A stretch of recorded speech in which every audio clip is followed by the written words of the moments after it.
Hello students, good morning. मानव भूगोल में आज अपने पढ़ेंगे निश्चयवाद, संभववाद और नवनिश्चयवाद। निश्चयवाद,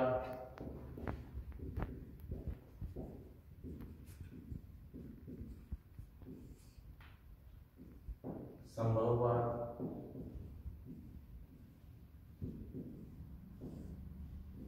और नवनिश्चयवाद।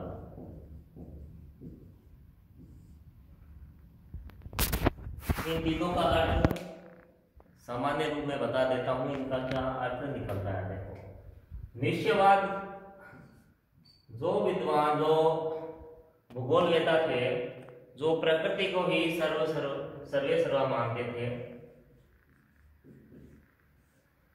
उन्होंने निश्चयवाद का सिद्धांत दिया था। ठीक है, निश्चयवाद में प्रकृति को ही श्रेष्ठ और सर्वे सर्वा मानते हैं। संभववाद में मानव को सर्वे सर्वा मानते हैं। ठीक है, संभववाद पॉसिबिलिज्म में। नवनिश्चयवाद, नियो डिटर्मिनिज्म, इसमें न तो प्रकृति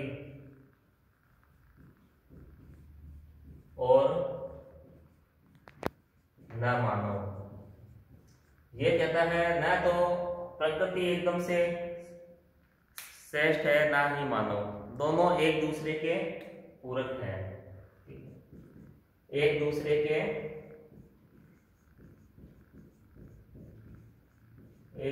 के पूरक है। प्रकृति के बिना मानव नहीं, मानव के बिना प्रकृति नहीं। दोनों को ही एक दूसरे की आवश्यकता रहती है।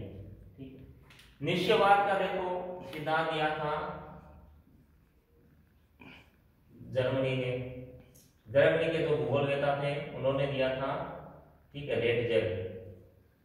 फ्रेडरिक रेडजेल था ऐसे मुख्य, रेडजेल था।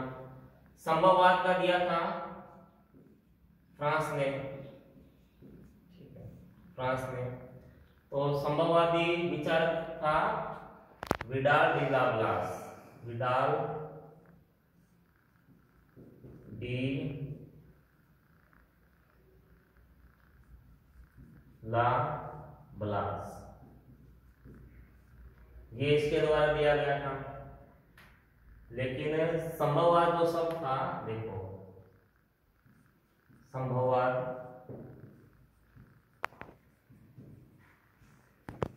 शब्द का सर्वप्रथम प्रयोग फेबरे ने किया था। सर्वप्रथम प्रयोग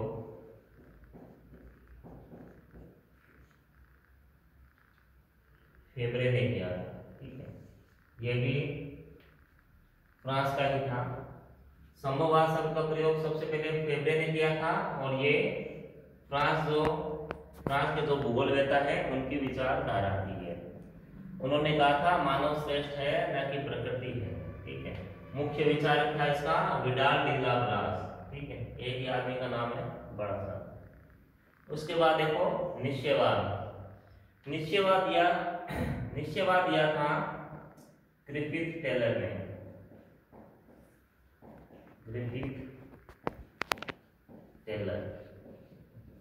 ये अमेरिका का था, यूएसए,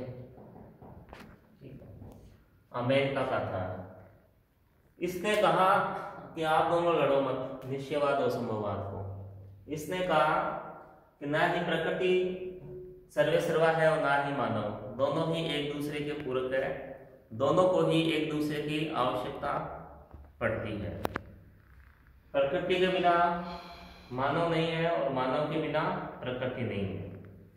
ये इनका सिद्धांत था मुख्य रूप से।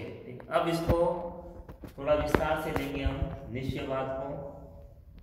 इसमें कौन से विद्वानों ने इसके मत में अपने क्या विचार रखे हैं।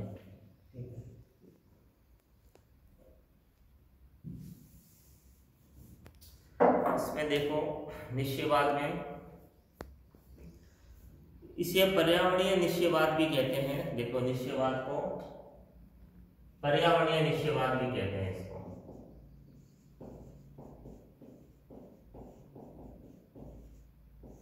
पर्यावरणीय निश्चयवाद, डिटर्मिनिज्म, एनवायरमेंट डिटर्मिनिज्म। देखो, इसकी जो अवधारणा है उनके अनुसार मनुष्य को अन्य जीव जंतुओं की भांति प्राकृतिक वातावरण के निर्देश की अनुपालना करनी चाहिए। जिस तरह से अन्य जीव है जो प्रकृति की आज्ञा मानते हैं, उसी तरह से मनुष्य को भी प्रकृति की आज्ञा को मानना चाहिए। इनका यह तर्क है क्योंकि प्रकृति ने ही मनुष्य को बनाया है। इनका यह मत है कि जो प्रकृति है उसने मनुष्य को बनाया है, तो मनुष्य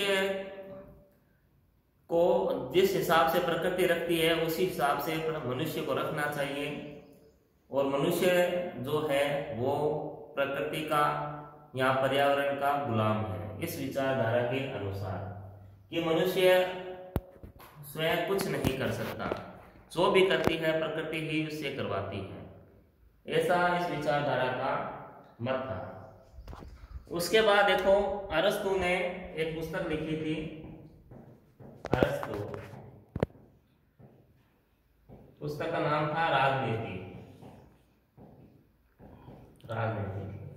तो इस पुस्तक में अरस्तु ने कहा था, यूरोप के ठंडे प्रदेशों के निवासी बहादुर होते हैं, किंतु विचारों एवं तकनीकी कौशल में कमी पाई जाती है।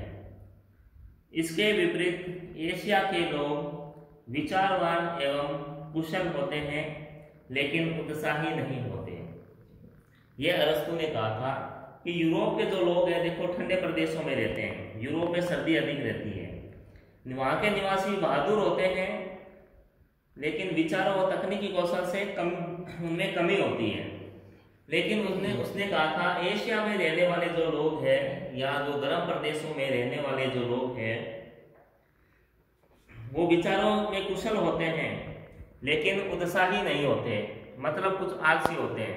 जैसे हमारे इस क्षेत्र में गर्मी बहुत अधिक रहती है, गर्मी अधिक रहती है तो क्या करते हैं, अपने आलस रहता है थोड़ा, आज गर्मी बहुत है, खाना खा लिया है, खाना खाते ही आलस आ रहा है। यानी गर्म प्रदेशों में जो लोग होते हैं उत्साही नहीं होते, कुछ आलसी होते हैं। आलसी होते हैं तो